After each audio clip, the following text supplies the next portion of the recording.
Hello everyone, in this video let me show you how to activate your Scotiabank credit card. So this one right here is a little bit tricky, so please bear with me.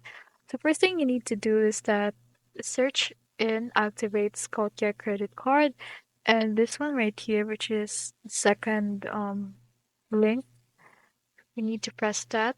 And so right here, it's shown that how do I activate my credit card? So if you want to activate it online, you can also activate your MasterCard to just please call this number right here. But if you want to activate this card right here, you need to visit their online activation page. So from right here, if you are a customer with access to online banking, you should press no. If you don't have, just enter your card number, then continue and follow a little steps in order to have an online banking account. So after that, you will prompted to this page right here. Um, yes, right here,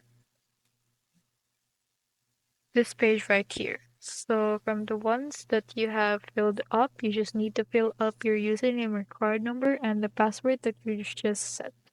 Now you need to sign in and navigate to the activation to activate your card in order to use it freely. That is all.